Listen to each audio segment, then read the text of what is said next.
For centuries, the core premise of a democracy has been beautifully simple. Ordinary people, not kings or wealthy elites, hold the authority to determine the future of their nation.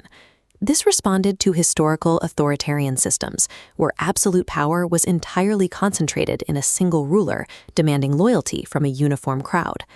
To counter that kind of concentrated control, democracy relied on a highly specific mechanism: the guarantee of one citizen, one equal vote.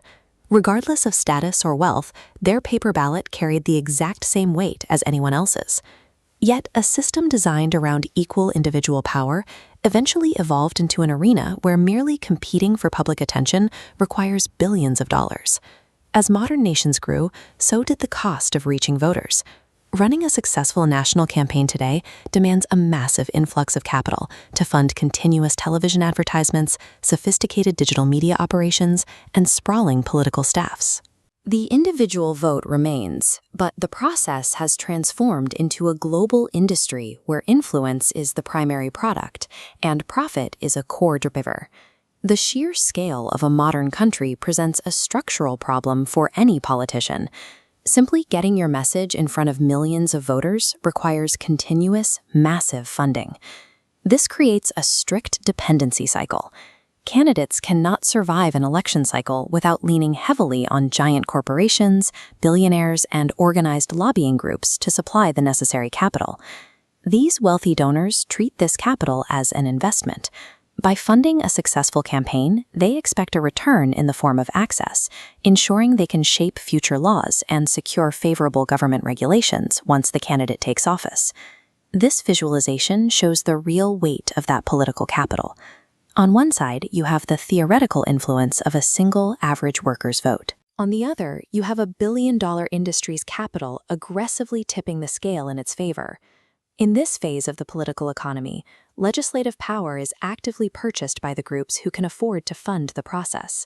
But this heavily funded battle for influence rarely takes place inside physical legislative buildings anymore. The primary arena is now the global attention economy. Campaigns hire armies of data experts, psychologists, and media strategists to deploy their capital across digital platforms. These platforms operate on a strict algorithmic incentive. They reward content that keeps users scrolling, and human psychology guarantees that we stay engaged longest when we feel fear or anger. Because conflict drives high engagement, political division and outrage are optimized and funneled into media ecosystems because they generate the most reliable revenue. Elections in this environment rely far less on convincing voters with objective facts and heavily on controlling emotional narratives to monetize public outrage. When a population is consistently primed with fear through these media channels, it becomes easier to build political support for the single largest expenditures in a national budget. This is the global defense sector, an enterprise requiring continuous government contracts to maintain industrial capacity. For these military contractors, sustained peace is significantly less profitable than active geopolitical tension or the perception of a looming threat. By constantly framing foreign rivals or terror threats as imminent, political systems can justify the allocation of hundreds of billions toward advanced weapon systems and missile technology. In this environment, fear functions as a reliable economic driver, sustaining a global defense sector valued in the hundreds of billions of dollars. The cumulative result of this digital influence machine is severe. Algorithmic echo chambers and rampant fake news have generated a profound public distrust in the electoral system itself. It is easy to look at this system and conclude that the political machine is simply too wealthy and too entrenched for an average citizen to matter. But unlike an authoritarian regime where systemic corruption is permanent, a democracy inherently contains the legal mechanisms required to repair its own flaws. Citizens still possess tools that can entirely bypass corporate capital, specifically the freedom of massive public assembly and grassroots organization.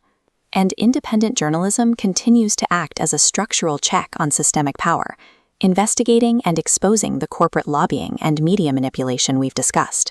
The scale of this operation ultimately relies on a specific outcome: the public deciding to trade their political agency for an emotional response.